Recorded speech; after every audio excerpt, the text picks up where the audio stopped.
가을이 왔습니다. 참 풍성한 그런 계절입니다. 가을하면 뭐라고 말하겠습니까? 가을이면 무엇보다도 결실입니다. 열매를 맺는 겁니다. 오늘 말씀처럼 성숙하다, 성숙한 계절, 바로 이것이 가을입니다. 봄에는 씨를 뿌리고 여름에는 물을 주고 가을에는 거두고, 신앙인들도 이렇게 성장해야 되고 성숙해야 됩니다. 사도 바울이 디모데에게 목회자로서, 전도자로서, 또 사명자로서 권면을 하는데, 성도를 가르쳐라. 성도에게 말씀을, 씨앗을 뿌리고 성도들에게 말씀을, 물을 주고, 그래서 이제 양육을 해서 아주 강하고 또 세고 담대하고, 그래서 튼튼한 그런 믿음을 가진 성도로 양육하라, 이게 권면을 하고 있습니다. 우리가 봄에 호박씨를 뿌리지 않았습니까? 여러분, 호박이 아마 제가 5개를 뿌렸거든요. 호박씨 하나를 5개를 뿌렸는데 씨 하나가 죽었습니다. 그러니까 4개의 호박 중에서 아마 우리가 따서 먹은 게 아마 40개 정도 대단하게 열매를 거두고 성장을 했습니다. 근데요, 제가 이제 내년에 씨를 뿌리려고 하나를 종자호박으로 이렇게 모셔놨거든요. 그런데요, 보이지 않게 두 번째 호박이요, 이만한 호박이 나타난 거예요. 그래서 두 번째 호박이 있구나 했는데요, 오늘 아침에 또 가보니까요, 이만한 호박이 3번째 있는 거예요. 그래서 제가 진리를 깨달았어요. 우리 눈에는 보이지 않는구나. 근데 하나님은 예비하시는구나.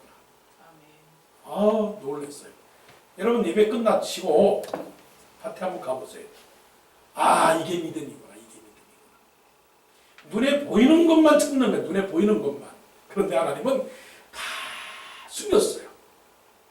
그리고 나서는 2번째 호박, 3번째 호박. 혹시 또 누가 알아요? 4번째 호박이 어디에 숨어 있는지.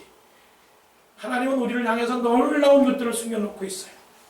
풍성한 것들을 숨겨놓고 있어요. 오늘 말씀 속에 바울이 6절 말씀에 이렇게 말씀을 합니다. 내가 이것으로 형제를 깨우치면 그리스도 예수의 좋은 일꾼이 되어 믿음의 말씀과 내가 따르는 좋은 교훈으로 양육을 받으리라. 양육해야 됩니다. 아이는 어머니의 젖을 먹고 자라고 또 푸른 물을 먹고 자라요. 그러면 성도는 무엇으로 양육을 받는가? 성도는 자라야 되는데 성도는 믿음의 말씀을 가지고 자라야 됩니다. 신앙의 수학 공식이 있습니다. 수학 공식이 뭐냐면, 신앙은 연수와 반비례하고 말씀과 비례한다. 아무리 10년, 20년, 30년, 40년 그야말로 그냥 책가방 만들고 학교 다녀봐야 무슨 소용이 있겠어요. 공부를 해야지. 마찬가지로 교회 그냥 10년, 20년, 30년 다녀도 말씀이 없으면 그냥 주저앉고 맙니다. 말씀만 있으면 1년이 되고 2년이 되고 3년이 된다면 자라는 거예요. 아니, 호박은 1년 만에 그렇게 자라는데 여러분의 신앙의 호박은 얼만큼 자랐어요? 이 말씀이 없으면 자랄 수가 없어요. 그래서 우리도 양육을 받아야 되는데, 무슨 양육을 받느냐? 하나님의 말씀으로 양육을 받아야 됩니다. 그래서 우리는 하나님의 말씀을 먹고 하나님의 말씀을 읽고 하나님의 말씀을 보고 하나님의 말씀을 듣고 하나님의 말씀을 마음속에 이렇게 심어놓고 다녀야 됩니다. 말씀이 들어가게 되면 싹이 나고 잎이 나고 큰 열매를 거두게 되는 것입니다. 요즘 그 루게릭병이라는 게 있습니다. 요즘 흔히 유튜브 동영상에 아이스 버켓 하면서 사람들이 많이 그렇게 아이스 버켓 운동을 합니다.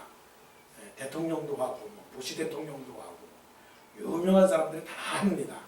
그게 누구를 위한 거냐면 루게릭병을 앓고 있는 환자들을 위해서 병 치료를 위해서 기금을 모으는 겁니다. 1930년대에 뉴욕 양키스에 있는 루게릭이라고 하는 사람이 있었습니다. 야구 선수입니다. 근데 이 사람이 2130번 동안의 게임을 출장한 기록이 있습니다. 그러니까 이름이 철인이에요. 철인. 튼튼한 사람. 무너지지 않는 아주 훌륭한 선수였습니다. 그래서 옛날 그 베이비 루스라고 하는 그 홈런 왕과 더불어 그렇게 아주 유명한 사람입니다. 그런데 이 사람이 나이 38세가 돼가지고 루게릭병을 앓았습니다. 이 루게릭병이라고 하는 것은 온몸의 근육이 다 움직일 수 없는 꼼짝 못하는 병입니다. 우리가 이런 환자들을 생각하면서 여러분 하나님께서 우리에게 건강을 주시고 이렇게 움직이고 밥을 먹고 걸어다니고 말할 수 있고 말해요. 따라하세요. 무조건 감사합니다. 시작. 무조건 감사합니다. 하나님께서 여러분 물론 아프신 분들은 우리가 위해서 기도해 줘야 돼요. 그러나 지금 잘 살고 못 살고 공부를 잘하고 못하고 얼굴이 예쁘고 못생기고 뭐 이거 따질 이유가 하나도 없어요. 하나님은 우리에게 기본적으로 주신 축복이 있습니다. 루게릭 환자들은요 아무 말도 못해요. 할 수 있다면 그냥 눈 하나 움직이는 건데 눈도 못 움직여요. 이게 얼마나 이게 가슴 아픈 일입니까? 오늘 예배 와서 앉아서 예배를 드린 것만도 땡큐. 하루에도 하나님께 제가 솔직히 말씀을 드린 것은 제가 부자입니다, 가난합니다, 이거 따질 때가 아닙니다. 좋은 직장에 가느냐, 그래서 돈을 많이 버느냐 안 버느냐, 이거는 지혜가 아닙니다. 얼마나 그 사람이 감사하느냐, 얼마나 하나님의 은총에 주신 그 삶의 기본 이 모든 것을 주신 하나님께 얼마나 감사하느냐, 이거를 언제나 하나님께 감사하는 사람이 은혜 받은 사람이에요. 그런데요 영적으로도 꼼짝 못하는 사람이 있어. 말 못하고 움직이지도 못하고 행동하지도 못하고 그냥 사단이 그냥 줄을 꽉 매가지고 말이에요. 꽉 매가지고 꼼짝 못하고 그냥 벌벌 떠는 그런 사람이 있단 말이에요. 그러니까 그런 사람이 안 되려면 하나님의 말씀을 먹어야 됩니다. 따라하세요. 하나님의 말씀을 먹자. 시작. 하나님의 말씀을 먹자. 하나님의 말씀을 먹어야 됩니다. 요리를 하려고 요리학원에 다니고, 그 다음에 또 골프를 잘하려고 골프 선생 배워서 골프를 하고, 또 뭡니까?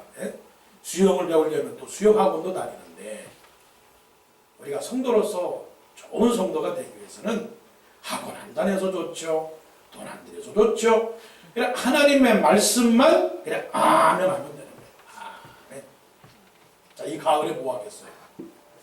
이 가을에 내가 많은 얘기 안 하겠어요. 부탁 안 하겠습니다. 이 가을에 매일 성경 한 장만 읽으세요. 한 장. 옆 사람하고 인사하십시오. 한 장씩만 읽읍시다. 시작. 한 장씩만 읽읍시다. 아침 3끼는 먹으면서 그래 하루에 한 성경 한 장도 안 읽는다. 그거는 하나님에 대한 얘기가 아니죠. 말씀이 들어가면요 기분이 좋고, 말씀이 들어가면 힘이 나고, 말씀을 읽으면 먹지 않아도 배부르고, 그게 뭡니까? 생명력의 생명. 그래서 그냥 모든 근심 걱정 사라지고 그냥 하나님만 보이는 그런 믿음의 사람이 되는 겁니다. 그래서 걷기도 하고 뛰기도 하고 화평하고 자유하고 모든 세상의 근심이 그냥 어떻게 해요? 다 사라지게 되는 겁니다. 그래서 활동적인 사람이 되는 거예요. 말씀을 읽으면 생명력 있고, 말씀을 읽으면 생기가 있고 말씀을 읽으면 생동력이 있다. 그런 사람이 되어야 되는 겁니다. 자, 그러면 이 말씀을 통해서 양육을 받는 그 이유는 무엇이냐? 자, 6절, 7절 보세요. 7절 말씀을 보게 되면 망령되고 허탄한 신화를 버리고 경건에 이르도록 네 자신을 어떡하라고요? 연단하라. 자, 오늘 잊어버릴 수 없는 단어 경건입니다. 경건. 그 경건에 이르도록 너 자신을 연단하라. 경건이라고 하는 건 뭐냐면 경건은 하나님을 사랑하는 그런 삶입니다. 경건. 영어로 말하면 godliness. 하나님 편에 있는 사람, 하나님하고 함께 있는 사람, 하나님 안에 있는 사람, 하나님 옆에 있는 사람, 하나님과 함께 있는 사람, 하나님에게 속해 있는 사람, 하나님을 위하는 사람, 하나님 주위에 있는 사람, 하나님 속에 있는 사람. 이것이 누구예요? 경건한 사람입니다. 말을 천천히 하는 사람, 소리를 굵게 내는 사람, 걷는 게 천천히 걷는 사람,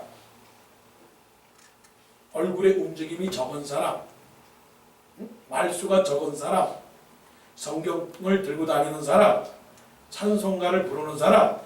이게 경건의 깊은 의미가 아니고, 경건이라고 하는 것은 하나님의 사람, 하나님을 옆에 두는 사람, 하나님과 함께하는 사람, 하나님 주위에 있는 사람, 하나님을 위해서 사는 사람, 하나님과 동행하는 사람, 바로 이런 사람이 누굽니까? 경건한 사람이다. 요즘 대세가 뭡니까? 대세가 엑서사이즈. 대세가 엑서사이즈.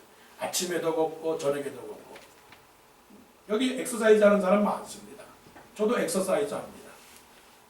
저는 물속에 들어가서 엑서사이즈 합니다. 1시간씩. 얼마나 개운하고 얼마나 시원하고 그냥 날아가요. 그냥 물속에서 그냥 1시간 동안 그냥 물과 그냥 운동하면 그냥 허리도 쫙쫙 펴지고요. 보세요. 제 그냥 쫙 펴지잖아요. 그냥 쫙. 왜 그런지 아세요? 그냥 쫙 펴다 쫙. 얼마나 좋은지. 그런데요, 성경에 말씀하시기를 육체의 연습은, 여기다 뭐라고 말씀했냐면 육체의 연단은 약간 있다고 해요. 약간. 약간이라는 말을 해석하면 잠시 유익이 있는 거예요. 왜 그러냐면 육체는 썩어지니까, 육체는 늙어가니까. 30대, 40대, 특히 20대는요, 사진을 찍을 때는 당당하게, 나 사진 찍을래.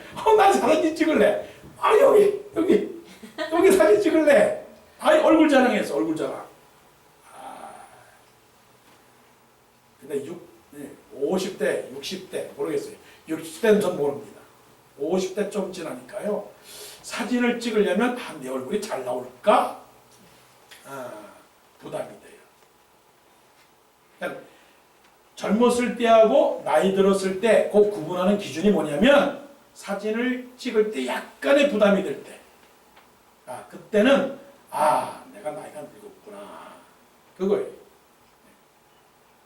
물론 식스팩을 만들고 이두박근 삼두박근 이 근육 다 키워봐도 약간의 유기수. 왜? 사람은 죽기 때문에 그래요.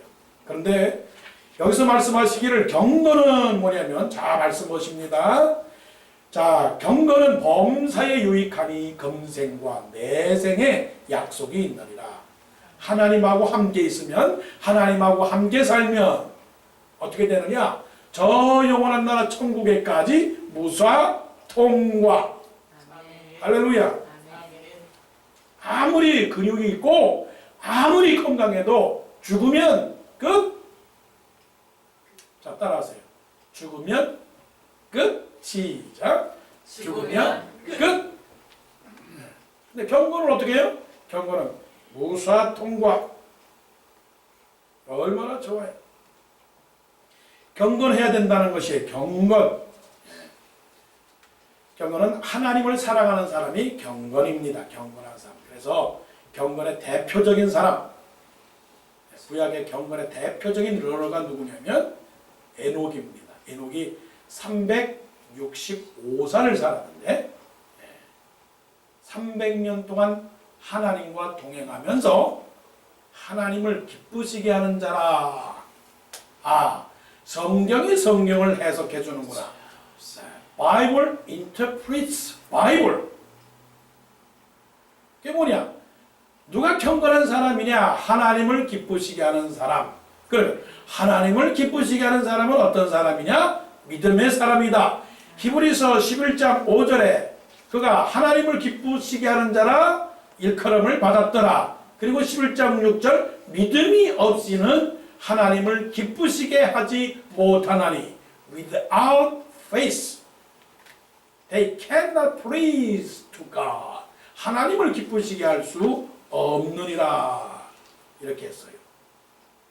착각하지 마세요. 내가 돈이 많이 벌면 하나님을 기쁘시게 하겠다? 아닙니다. 아닙니다. 내가 좋은 직장에 가면 하나님이 기쁘시게 할 것이다? 아닙니다. 하나님이 기뻐하시는 것은 믿음입니다. 믿음이에요. 믿음은 뭐냐? 하나님을 사랑하는 겁니다. 하나님을 사랑하는 건 뭐냐? 언제든지 하나님 생각하는 겁니다. 여러분 24시간 하루를 살아가는데 여러분 무엇을 생각하십니까? 부모님들은 늘 자식 생각합니다. 부인할 수 없어요. 야, 우리 아들이 어디 있느냐? 아, 우리 딸이 뭐하느냐? 부모님들은 자식 생각합니다. 잘 돼야 될 텐데, 시집장가 잘 가야 될 텐데, 가서 아이 낳고 참 잘 돼야 되고, 남한테 욕먹지 말고, 교회도 잘 다니고. 자, 그렇게 생각하는 부모들은 네 대답해 보세요. 시작. 네. 다 대답을 해요. 그렇게. 그러면 믿음의 사람들은 뭐냐? 하나님 생각해야 돼요. 하나님을 어떻게 하면 기분 좋게 할까? 하나님이 무엇을 좋아하실까? 이게 미가서 선지자의 고민이었어요. 내가 천천의 수양과 만만의 기름 같은 강수 같은 기름을 기뻐하실까? 내 허물을 위하여, 내 마다들을, 내 영혼의 죄를 위하여 무엇을 드릴까? 그럴 때 하나님께서 뭘 말씀하시냐면 네가 여호와를 사랑하는 것과 인자를 사랑하는 것과 그리고 의로운 것과 겸손히 네 하나님과 함께 행하는 것이 아니더냐라고 그랬습니다. 하나님은 믿음을 좋아하세요. 믿음. 그 믿음은 무엇이냐면 믿음은 하나님을 바라보는 겁니다. 하나님만.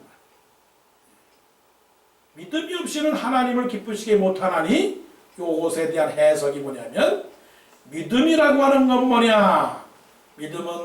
믿음이 없이는 하나님을 기쁘시게 못하나니 하나님께 나아가는 자는 반드시 그가 계신 것과 믿음 첫째 데피니션 하나님은 반드시 계신다. 네, 하나님은 반드시 계신다. 그 다음에 두 번째 그가 자기를 찾는 자들에게 상 주시는 이심을 믿어야 할지니라. 알았구나. 믿음은 하나님이 계신다. 그리고 내가 하나님을 사랑하면 하나님은 나에게 큰 복을 주신다. 그러니까 따지고 보면 그렇습니다. 잘 살려면 예수 믿으면 되는 거예요. 아멘? 네, 하나님은 다 해결해 주시는 거예요. 하나님. 그래서 그 9절 말씀을 보십시다. 9절 말씀. 9절 미쁘다 이 말이여 모든 사람들이 받을 만하도다. 이 말은 미쁘다 이 말이라는 것은 야 들어보세요. 얼마나 기분 좋은 일입니까? 얼마나 기분 좋은 일입니까? What a wonderful message here. 이런 말이에요. Oh my goodness 이란 말이에요. 이걸 너희들이 몰랐느냐? 그 말이에요. 10절 이를 위하여 우리가 수고하고 힘쓰는 것은 우리 소망을 살아계신 하나님께 두미니. 자, 우리 소망을 누구에게 두는 거예요? 하나님께 두는 겁니다. 경건은 하나님을 바라보는 거. 경건은 우리의 눈과 마음을 하나님께 두는 겁니다. 그런 사람은요, 실망하지 않아요. 절망하지 않아요. 원망하지 않아요. 낭망하지 않아요. 두려워하지 마세요. 하나님이 함께 하십니다. 하나님이 함께 하십니다. 그래서 경건한 사람은 네 가지 망, 불망, 네 가지를 불망을 안 한다라고 해서 불사불망이에요. 그게 뭐냐면 하나님을 향한 사람은 경건한 사람은 원망하지 않아요. 경건한 사람은 절망하지 않아요. 나 안 됐다. 못하겠다. 끝났다. 더 이상 안 된다. 나는 이 모양밖에 안 돼. 나는 할 수가 없어. 이게 뭐야? 이렇게 해서 되겠어? 그러지 않아요. 절망하지 않습니다. 원망하지 않습니다. 실망하지 않습니다. 낭망하지 않습니다. 이게 뭡니까? 경건이에요. 하나님을 사랑하는 사람이 경건한 사람이고, 그 다음에는 야고보가 말씀하시기를 뭐라고 말씀했느냐? 하나님 앞에 더럽고 하나님 앞에 정결하고 더러움이 없는 경건은 과와 과부를 그 환난 중에 돌아보고 자기를 지켜 세속에 물들지 아니하는 것이니라 라고 했어요. 하나님을 바라보고 사람들과 더불어서 서로 사랑하며 화평하게 지내며 불쌍한 사람 도와주고 자기가 해야 할 것을 하는 사람, 이런 사람이 경건한 사람이에요. 경건한 사람. 그러면 이 경건한 사람이 되기 위해서는 어떻게 해야 되느냐? 어떻게 경건에 이룰 수 있어요? 어떻게 믿음의 사람이 될 수 있습니까? 어떻게 하면 하나님을 사랑하는 사람이 될 수 있습니까? 어떻게 하면 하나님을 사랑하고 사람과 관계를 잘 맺고 사람을 도와주는 사람이 되어야 되는 겁니까? 영어로 말하면 이겁니다. 그러려면 in order to be godliness person, you must do your best. 전심전력하라. 전심전력하라. 11절 말씀. 11절 말씀이 이렇게 씁니다. 너는 이것들을 명하고 가르치라. 누구든지 내 연소함을 업신여기지 못하게 하고. 영어로 읽을까요? Don't let anyone look down on you because you are young, but set an example for the believers in speech, in life, in love, in faith, and in purity. 그 다음에 13절, 거기까지. 13절 다시 읽죠. 13절 내가 이를 때까지 읽는 것과 권하는 것과 가르치는 것에 전념하라. 그리고 15절 말씀 보면 이 모든 일에 전심전력하여 너의 성숙함을 모든 사람에게 나타나게 하라. 어떻게 하라고요? 전심전력하라. Be diligent in these matters 라고 했어요. 전심전력하라. 가만히 있으면 되는 게 아닙니다. 가만히 있으면. 그러니까 노력을 해야 됩니다. 하나님 앞에 열심으로 예배를 드려야 되고 하나님 앞에 열심으로 기도해야 되고. 그래서 이 전심전력이라고 하는 말을 요약을 하면 그렇습니다. 건강한 믿음의 사람이 되도록 노력하십시오. 강하고 담대하십시오. 그리고 기죽지 마십시오. 떨지 마십시오. 이것입니다. 전심전력하라. 그게 무슨 말이냐면 다윗은 이새의 8번째 아들인데 골리앗을 물리친 그런 사람입니다. 골리앗. 근데 그 골리앗을 물리칠 때 한 번에 그냥 물리친 거 아니에요. 날마다 연습을 했어요. 날마다 연습. 어떻게 연습을 했어요? 이리가 오고 늑대가 오고 곰이 오고 그러면은 연습을 한 거예요. 토끼가 와도 연습을 한 거예요. 연습. 로마는 하루아침에 이루어지지 않아요. 성공이라고 하는 것도 하루아침에 오지는 않습니다. 전문가도요 하루아침에 이루어지지 않아요. 노력하고 또 노력하고 또 노력하고 그럴 때 이것이 가능한 것이죠. 그러니까 우리가 뭐든지 세상에 쉬운 것은 아무것도 없어요. 그냥 공짜가 없습니다. 땀을 흘려야 되고 수고를 해야 되고 그래야 되는 거예요.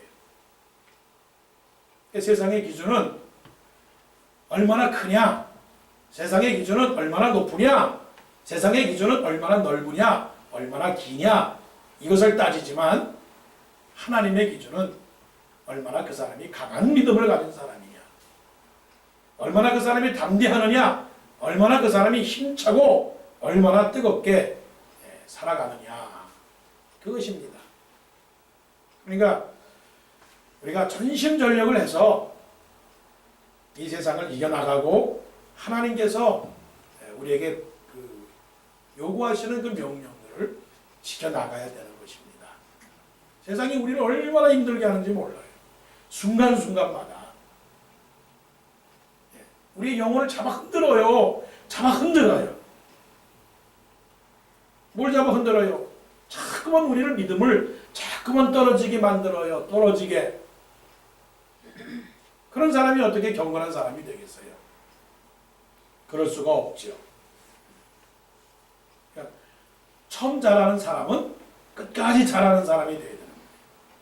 그 뉴욕 양키스의 데렉 지히러라고 하는 야구 선수가요, 지난 금요일인가 토요일 날 은퇴를 했습니다. 근데 마지막 경기에 9회 말에 역전 안타를 치고서는 마지막 게임을 장식했단 말이에요. 그게 그냥 하루아침에 이루어지겠어요? 아니에요. 처음부터 끝까지 노력을 하고 처음부터 끝까지 자기 자신의 노력을 했기 때문에 전심전력했기 때문에 그것이 가능했던 겁니다. 그러니까 오늘 이 시점에서 모든 것을 판단하지 말고 앞으로 하나님께서 어떻게 인도하실 것인가를 생각하면서 우리가 노력을 해야 되는 것입니다. 하나하나가 모여서 모든 전체를 이룬다라고 하는 것을 우리가 깨달아야 됩니다. 여러분 그 약장사 있잖아요. 약장사는 그 역 앞에서 약을 팝니다. 여러분 뭐 아는 사람은 알겠지만 또 모르는 사람들은 잘 모를 거예요. 역 앞에서 약을 팝니다. 이 약이 좋은 약입니다. 이 약을 먹으면 다 치료가 됩니다. 그래서 사람들이 다 모여서 그 약이 어떤 약인가 봅니다. 그러니까 이 사람도 사고 저 사람도 사니까 그 약을 다 사요. 사서 집에 가서 먹어보니까 그 약이 별로 좋은 약이 아니고 가짜 약이야. 그래서 이 약이 가짜입니다. 내가 이 약을 가서 바꾸겠습니다. 그래서 그 자리에 가보면 그 사람은 계시지 않아요. 계시지 않아요. 근데 약국 보세요. 약국. 약국은 언제든지 찾아가면 그 약국은 언제나 있어요. 신앙인들도요, 전심전력하라고 하는 그 말씀 속에 약장사가 되지 마시고 약국이 되시라는 얘기예요. 약장사처럼 한꺼번에 그냥 뭔가를 만들려고 하지 말고 언제나 그곳에 가면 약국이 있다. 언제나 거기 가면 그 사람이 있다. 때때로 있다가 없다가 없다가 있다가 그런 사람이 아니라 언제 가도 그 사람은 거기에 있다. 이게 성공의 비결이에요. 학교도 갔다가 안 갔다가 갔다가 안 갔다가 그런 게 아니고 학교도 매일매일 가는 겁니다. 그 앞자리에 딱 앉아 있습니다. 그러면 선생님의 눈에 이렇게 딱 인정받게 되어 있는 거예요. 자, 그러면 그렇게 될 때 무슨 결과가 생기느냐? 전심전력 할 때 그 결과가 무엇이냐? 저 말씀 보십시오. 자, 13절에 내가 이를 때까지 읽는 것과 권하는 것과 가르치는 것에 전념하라. 그리고 15절에 이 모든 일에 전심전력하여 너의 성숙함을 모든 사람에게 나타나게 하라. 그래서 16절이 결론입니다. 왜 그래야 되느냐? 왜 그래야 되느냐? 결론입니다. 네가 네 자신과 가르침을 살펴 이 일을 계속하라. 이것을 행함으로 네 자신과 내게 듣는 자를 구원하리라 라고 했습니다. 왜 우리가 세상에서 경건해야 되고, 왜 우리가 믿는 사람들이 착해야 되고, 왜 믿는 사람들이 거짓말하지 말아야 되고, 왜 믿는 사람들이 진실해야 되고, 왜 믿는 사람들이 성실을 해야 하느냐에 대한 분명한 그 이유는 이것입니다. 나도 구원하고 다른 사람도 구원하려고 하기 때문에 그렇습니다. 기독교는 수도의 종교가 아닙니다. 수도라고 하는 것은 자기 자신만을 위한 종교가 아니다는 겁니다. 기독교는 전도의 종교예요. 전도. 나만 은혜 받는 게 아니라 다른 사람도 은혜 받도록, 다른 사람도 천국 가도록 만드는 게 바로 그게 기독교라고 하는 사실이죠. 왜 양육받아야 됩니까? 왜 예수님께서 제자들을 3년 동안 키우면서 제자로 삼았습니까? 그것은 나가서 복음을 증거하라고, 복음을 증거하라고 그렇게 말씀에 뜻하셨기 때문에 그랬다는 것입니다. 예. 마을에 한 떡장사가 있었어요. 할머니 떡장사. 근데 할머니 떡이 얼마나 잘 팔리는지 몰라요. 이 동네 가서도 떡을 갖다 놓으면 그냥 다 팔립니다. 이 할머니가 그 떡 속에 금 한 조각을 딱 집어넣었어요. 떡을 200개 만들면 그 200개 만든 그 떡 하나하나에다가 금 조각을 조금씩 넣었어요. 그러니까 사람들이 그 떡을 먹으면 금 조각이 있으니까 그 금 조각을 먹으려고 가지려고 떡을 다 사가는 겁니다. 이 할머니가 부자예요. 이 부자인데 혼자 사시는 분이니까 누구에게 이 재산을 상속해 줄 수 있을까? 고민하다가 그 방법을 택한 거예요. 이 동네 가서 떡이 잘 팔려요. 저 동네 가서 떡이 잘 팔려요. 그런데 떡을 사가고서는 오지를 않아요. 그런데 한 동네에 갔더니 한 어린아이가 떡을 사갖고 갔다가 다시 돌아와서 그 할머니에게 그 조각을 내주면서 할머니에게 말하는 겁니다. 할머니, 이 금 한 조각이요. 그랬더니 할머니가 이 금 한 조각으로다가 내가 너에게 떡을 주랴? 그랬더니 이 어린아이가 아니요. 이 떡 속에 금이 들어있었습니다. 이것은 제 것이 아닙니다. 그렇게 말하니까 할머니가 이 아이에게 재산을 상속해 줬다라고 하는 그런 이야기가 있다. 그런 이야기가 있다. 신앙인들과 교회가 세상 사람들에게 빛을 발하지 못하고 은혜를 주지 못하고 하나님의 나라를 이루지 못하는 그 이유가 어디 있느냐? 결국 세상에 하나님의 뜻을 나타내지 못하기 때문에 그런 것입니다. 바로 이것이 말씀으로 양육을 하고 그래서 경건하게 되고 그래서 전심전력하게 되고 그래서 나 자신과 다른 사람의 영혼들을 구원하기 위한 하나님의 방법이다라고 하는 겁니다. 자, 지금 우리는 어디에 서 있는가? 지금 나는 어떤 사람인가? 내가 하나님의 말씀으로 경건한 사람이 되고 있는가? 나는 정말 이 세상에 하나님의 사람으로서 빛을 발하고 있는가? 내가 떠돌이 약장수냐? 아니면은 언제나 그곳에 있는 약국이 되었느냐? 그 사실을 기억하시고 믿음의 사람으로서 견고하게 흔들리지 않는 그런 사람이 되시기를 간절히 원합니다. 기도드리겠습니다.